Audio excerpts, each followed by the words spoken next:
welcome. Welcome to the I Am class, the I Am meditation class, you can almost say. Because what we do in the class is say, preparing for a meditation and using the words of, at this time, of John 11 from the New Testament, of the plain English from the Aramaic translation. And we use a very specific chapter, for a very specific book for that.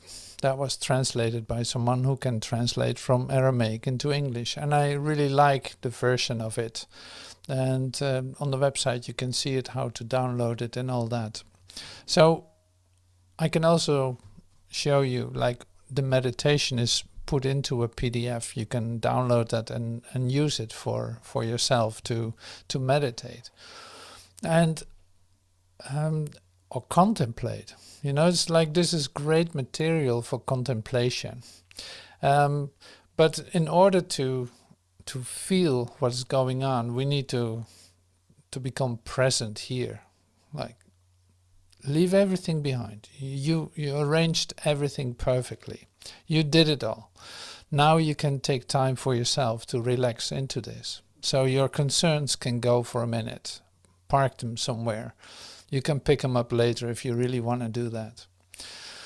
And also your occupations of mind that you keep walking around with, let them be for a moment. You don't have to push them aside, but just not engage in them. So then we have to deal with breath and relaxation. It's like, this is the time to relax, to come to yourself, to become present in the moment, to be completely present in this moment. And even further than you are used to. Like, now you can expand your consciousness here. This is a great opportunity to let whatever is living in you come to life. It is really like a reawakening of your presence, of what is already in there. It's like there's nothing that I'm going to tell you that you will not recognize. There's nothing that I'm telling you that you don't know. No, I'm part of that too. This is about the reawakening of that in you. And that is really what the resurrection is too. So it's like the reawakening of this. But that's not just, say, intellectually knowing, oh yeah, I'm one with God. Oh yeah, right. No, that has nothing to do with that. So it actually has nothing to do with what you think this is about. And that's why it becomes very interesting and a great discovery for all of us here, listening to this, being present here. It becomes a great discovery to see what actually is meant by what's being shared. And I cannot explain that to you, but you can listen. You can listen deeply, say, inside yourself, what this says, and connect with it by spending time with it, by just letting it tell you what it is, and allowing that reawakening of all of this to happen to you. So that's why we take some time to, say, come to ourselves. Like, okay, your heartbeat will sink a little down. You become relaxed. You breathe into your belly and breathe out again. It's like, take your time, relax. There's not anything that we need to establish or that we need to make or that we need to work to or anything like that. No. The reawakening is really taking place in you in a way that is totally loving. The more you open up for it, the more it will, say, make you grateful for what is occurring. Suddenly there is more light. Suddenly there is communication. Suddenly you feel shifting yourself into timelessness.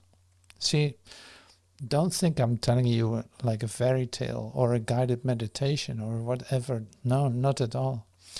This is continuously to do with stepping back, stepping back, stepping back. Not a fantasy at all. No, this has to do with the reality of who you are. And what is that? You are about to find out. You are ready to discover this. Otherwise, you would not be listening to this. So that's so beautiful about the class and the meeting and the I am that we're using. This has everything to do with you, with no one else in that sense. It has to do with you in your true self, in the core of your being. This is your moment of communication with Source. This is your moment of communion with God. See, we found all these terms for that, but actually it's just taking place in you and it doesn't have any words. It is a direct experience of it. And you come closer to that, the more you open up for it and the more you are available to let that happen to you. So this goes on, and it really takes, the effort that it takes is like you being willing to give up your ideas about everything, and you being willing to sit still and let this completely affect you, and not protecting yourself in your, say, self-identity. So this is the way that Jesus walked around in this world too. You know, he walks up to someone who says, okay, my brother has died. He's dead. His name is Lazarus, or Lazar, as it says here in the Ur text. Like he was already 3 days dead, and he is completely taken care of. He was like they treated him because he died. And Jesus is absolutely certain in what he says in terms of, okay, we're going to go to him to wake him up because he's asleep. He's not dead. He's asleep, and something needs to happen to him. I need to shake him out of his sleep. And because he's a dear friend of mine too, it's like he knows better. And this is happening, Jesus says, this is happening just as everything in fact is happening, to glorify God. Not that that's an accident, not that there's something wrong, not that there's a disaster going on. Not any of that. No, this, what is occurring in your highest interest, to glorify God. That is the opportunity of this. So to glorify God, that's why Jesus goes to it. And that's why he let this occur, like it's literally an occurrence to demonstrate the glorification of God. This is the same with you.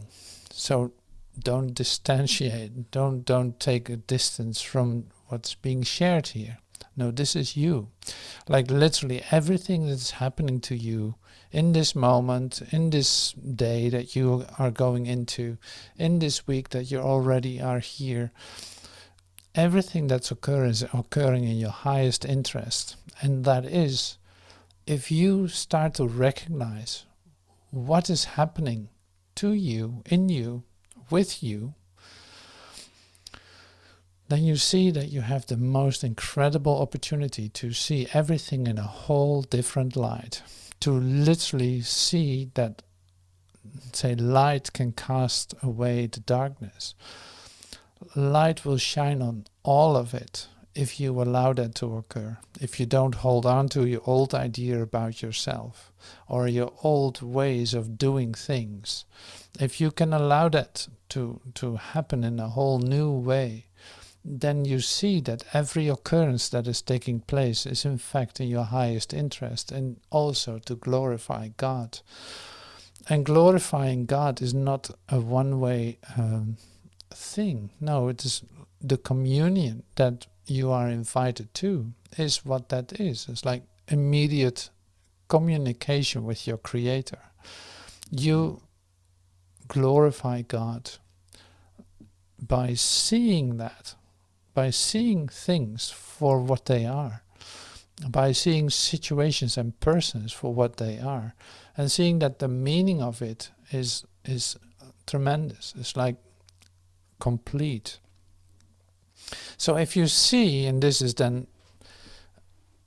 Christ's vision, it's like if you see with Christ's vision, you see that there's no exception to the love of God, that everything is happening to glorify God.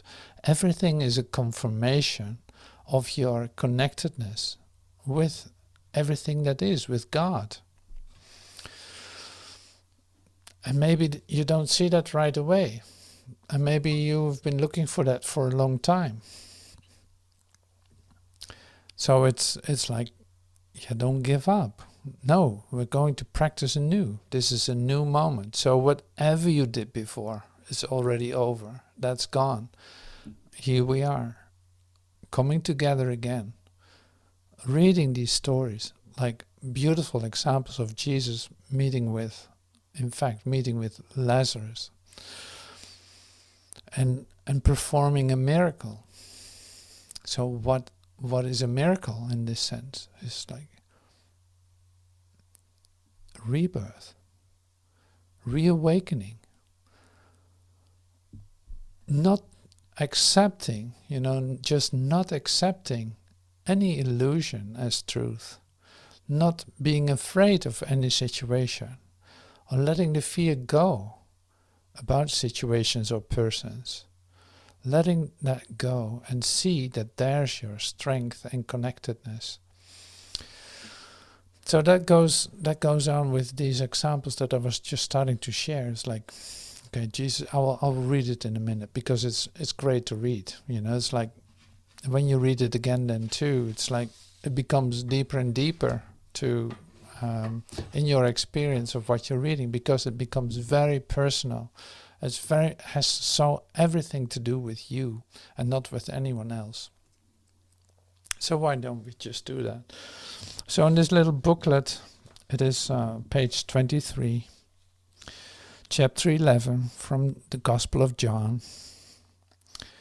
Original Aramaic New Testament in plain English. That's how the full title is. So chapter 11. And a certain man was sick, Lazar of the town of Bethany, the brother of Miriam and Martha. This Miriam was one of who had anointed the feet of Jeshua with ointment and wiped them with her hair. That was the Miriam we're talking about. She was so loving Jesus. She anointed his feet and wiped it with her hair as a sign of total dedication and love. But the brother of hers was sick, Lazar, and his two sisters sent to Jeshua, and they were saying, Our Lord, behold, he whom you love is sick. And Jeshua said, This sickness is not of death, but for the glory of God, that the Son of God may be glorified because of it. Now Jeshua did love Martha and Miriam and Lazar.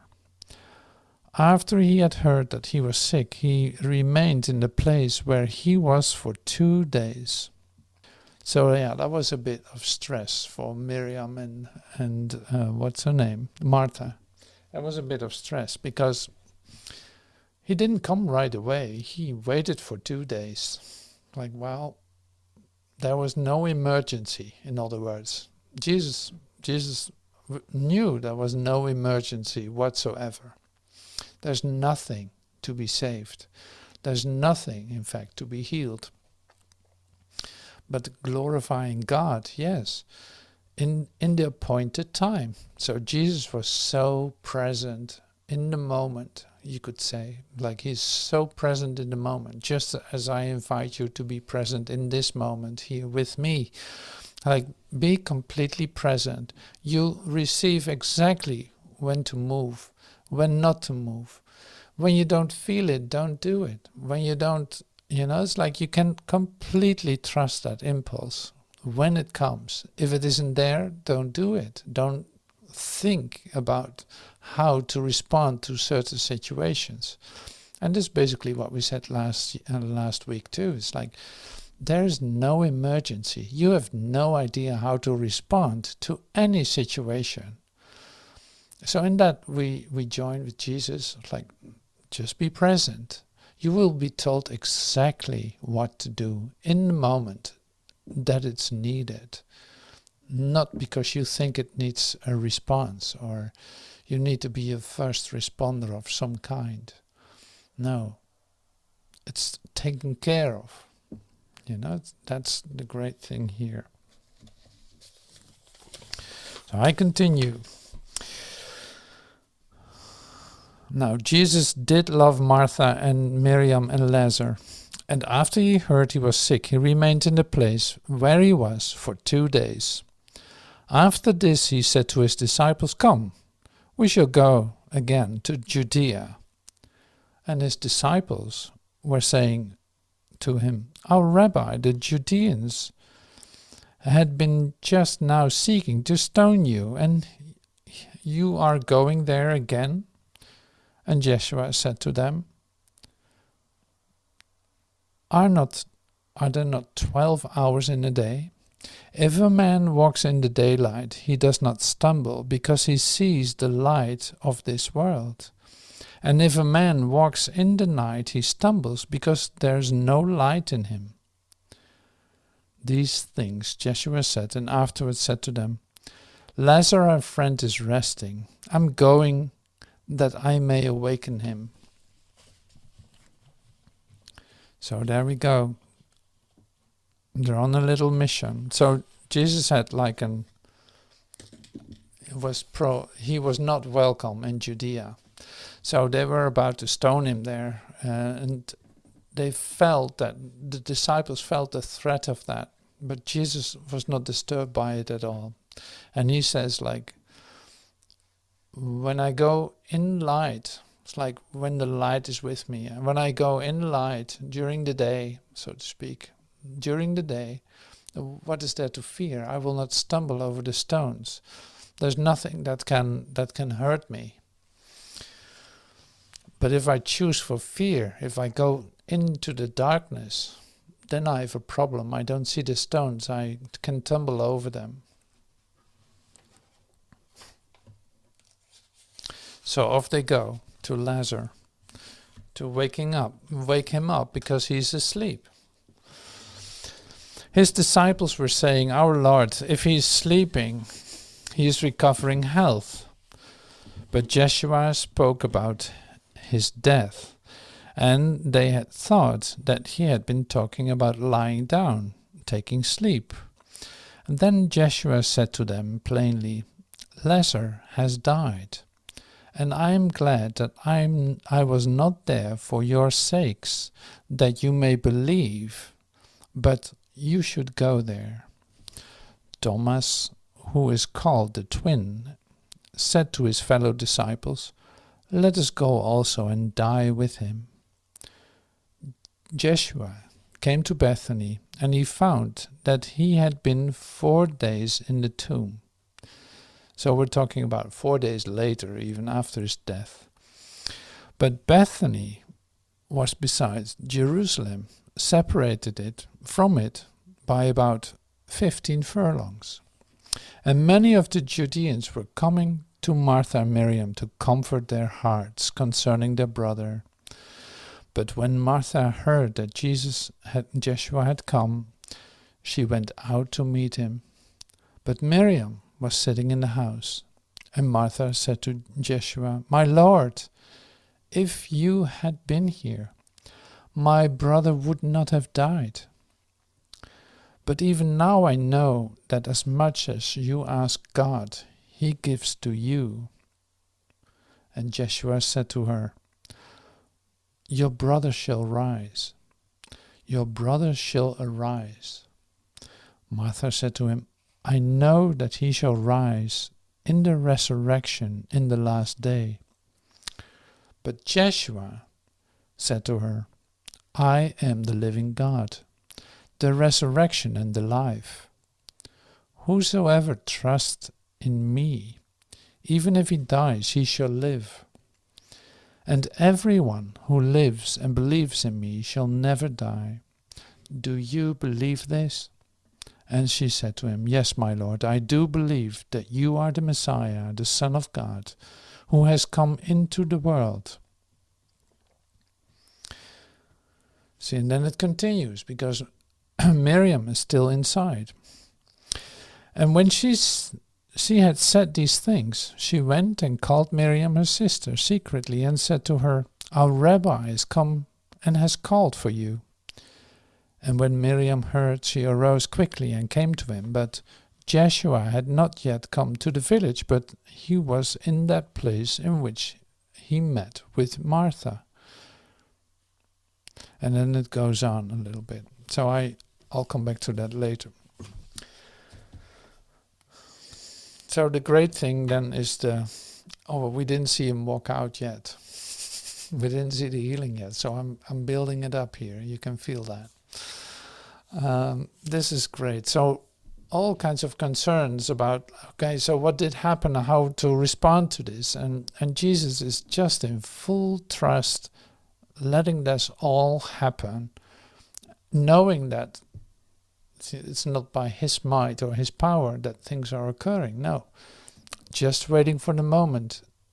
When the time is ready, it will happen. It's like that is perfectly timed. So this is the practice that we do too. It's like continuously we think something needs to happen at a certain point, at a certain time, and then it's gone again. It's like, no, that's not it. No, that's not it. That's not happening.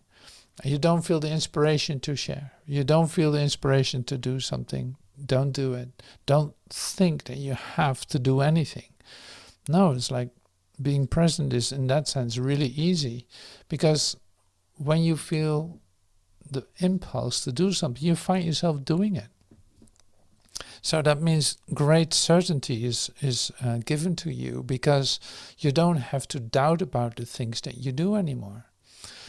That's the same, of course, with interaction with others. That's the same in speaking. It's the same in your actions.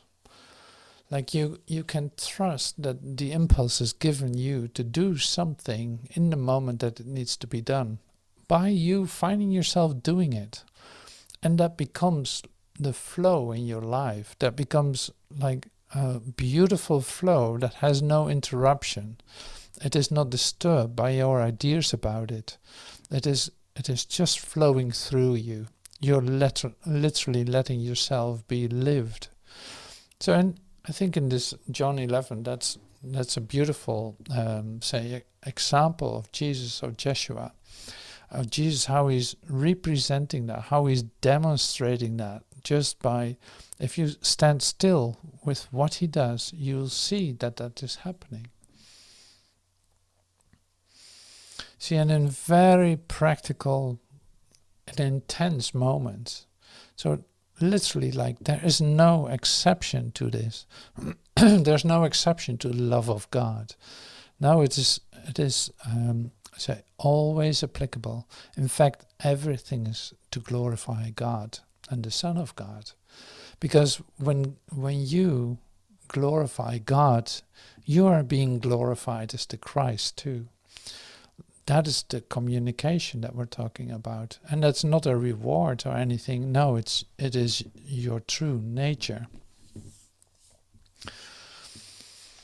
So I hope that makes sense to you when I share it like this. I love that. So later on we do the meditation. I'm going to continue because we want to be part of the resurrection of Lazarus.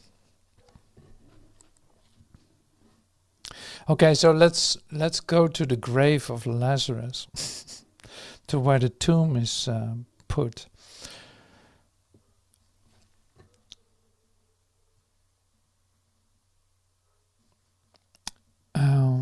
Okay, so I start at 32.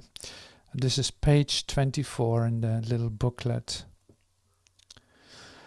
Miriam But Miriam, when she came where Jeshua was and saw him, she fell before his feet and said to him, My Lord, if only you would have been here, my brother would not have died.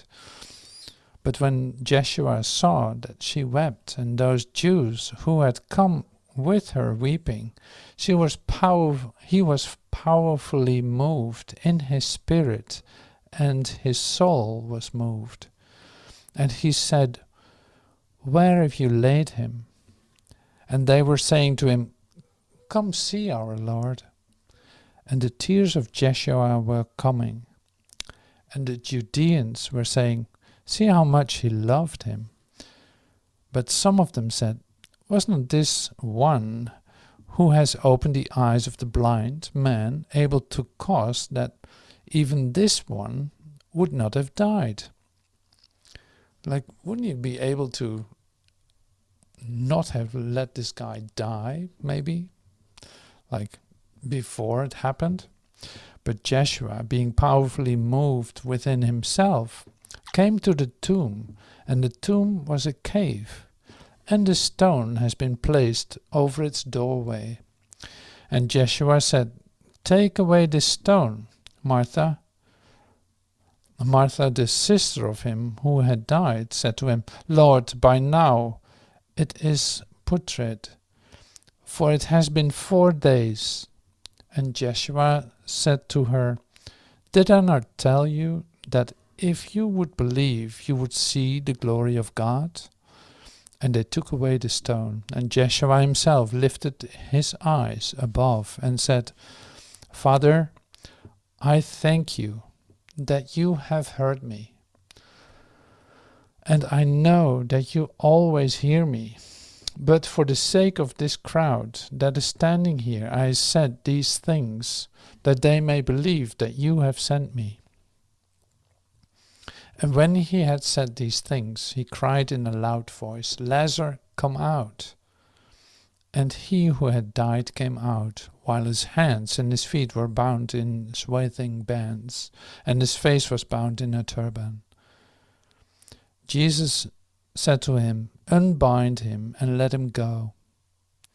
And this is what they did. And he walked away. And then the Judeans that were around him felt a bit uncomfortable, because this was quite something, someone appeared to have died, and he comes out of the grave after 4 days, walking around as if nothing happened. And it's like, well, politically, technically speaking, this is how the Judeans were looking at it. Politically speaking, this guy, we need to get rid of him, because he's a real threat. Like, they might not believe us anymore. He might just take over the whole world. We cannot. Yeah, we have to take some serious precautions here. We got to deal with this. See, and that is then. This goes against the law of the world, of man, because it immediately is a total threat to it, because it's based on, say, might and manipulative power. It is a man-made law, so it is not a law at all. That's why Jesus can go straight through it and demonstrate, in fact, the miraculous occurrence that is taking place, where all the laws of men are being turned upside down. And this is the same for you.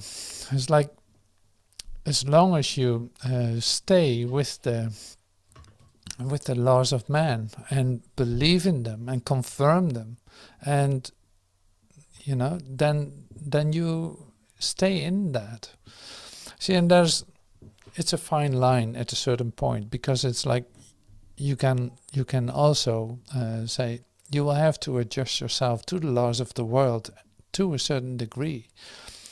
That's inevitable too, because when you're here, you will have to do that. When you are still having ideas about your presence here, you will have to do that.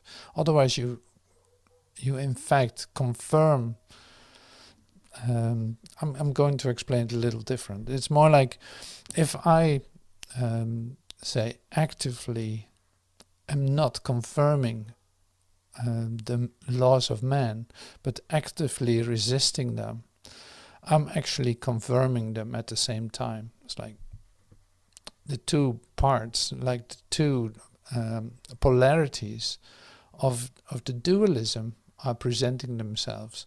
So if I reject one and completely like put all my energy against it, then in fact I'm confirming its existence. So when I float with it, so to speak, just doing the things that are being asked to in order to move within certain lines, and by doing that, you're not confirming that it's good, you're not confirming that it's bad, it's just your way of dealing with this world while you know you're not of it.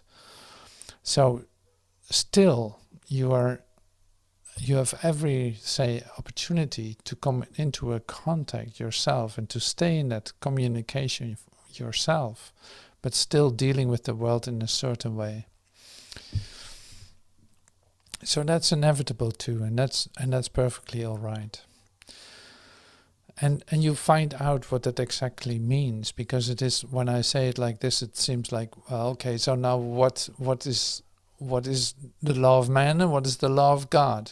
The law of God is the one that's true. That's the only thing. Like the man-made laws, they're not true. You have to deal with them. You have to, say, adjust yourself to them to a certain degree, so that it keeps you in the loop here. But it has no reality, and that is very obvious to you too,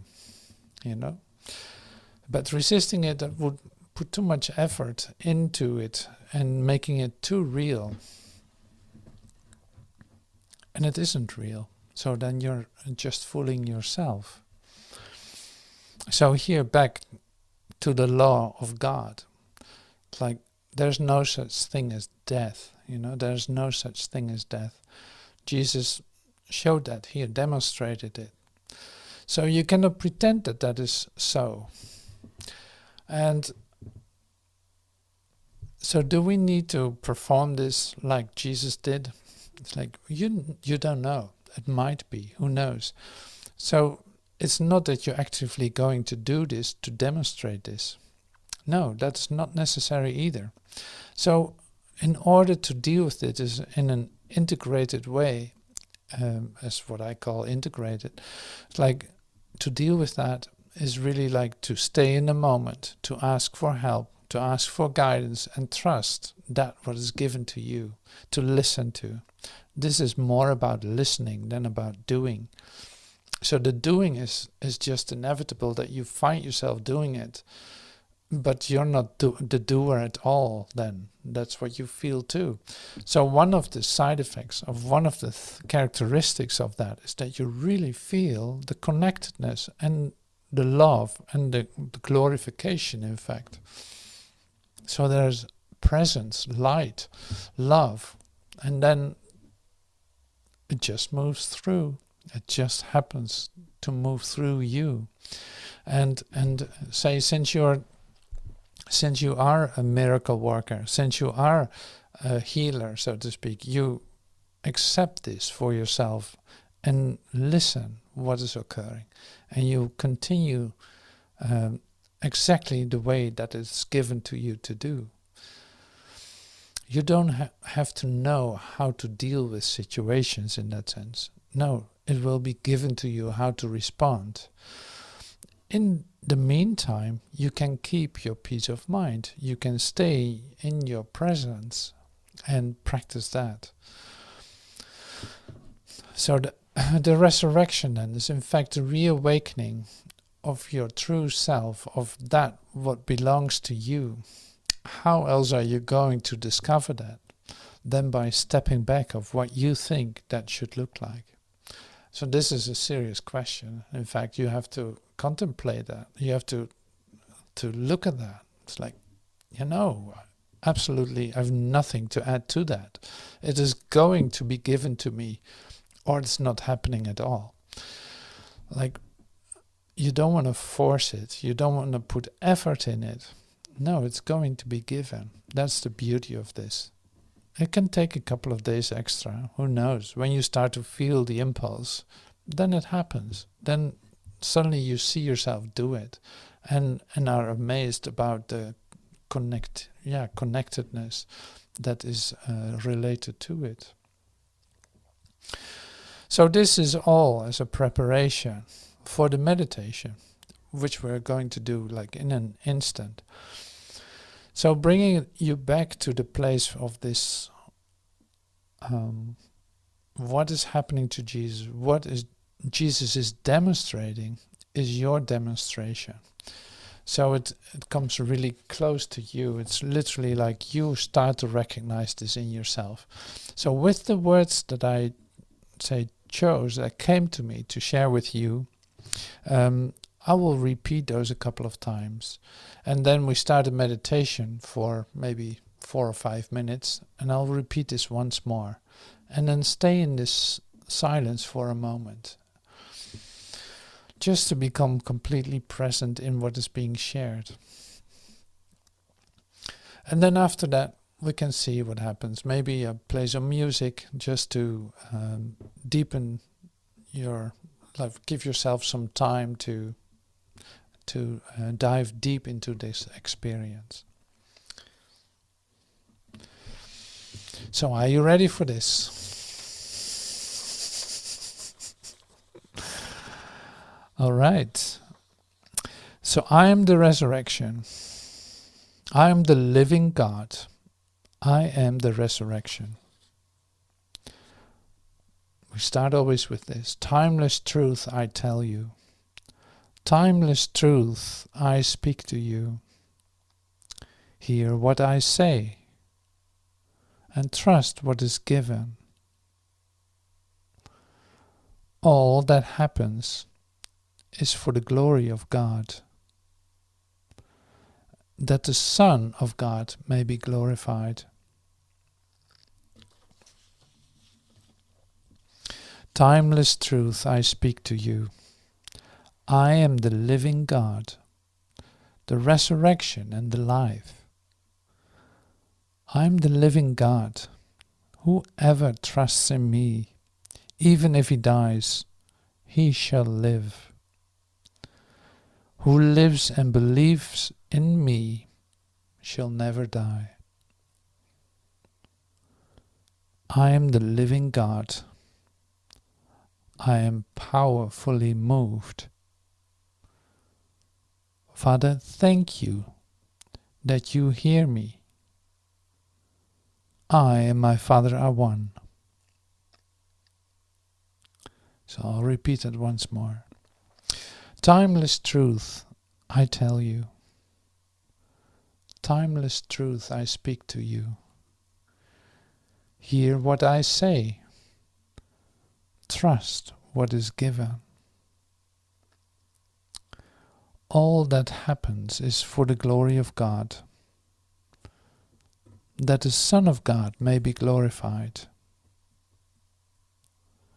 Timeless truth I speak to you. I am the living God, the resurrection and the life. I'm the living God. Whoever trusts in me, even if he dies, he shall live.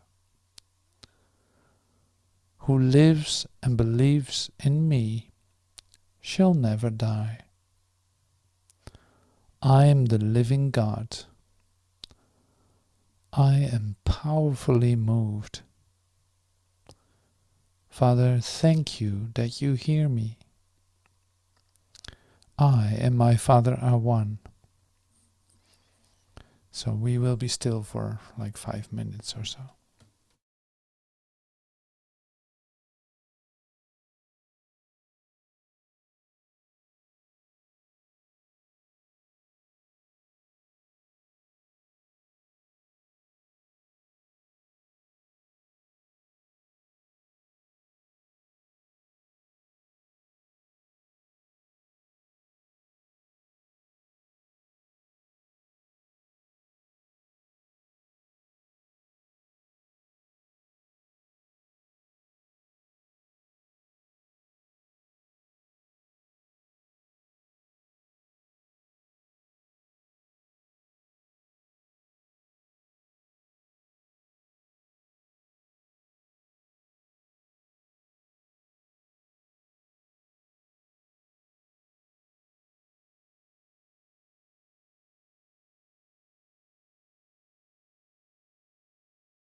Timeless truth I tell you, timeless truth I speak to you. Hear what I say, trust what is given. All that happens is for the glory of God, that the Son of God may be glorified. Timeless truth I speak to you. I am the living God, the resurrection and the life. I am the living God. Whoever trusts in me, even if he dies, he shall live. And who lives and believes in me shall never die.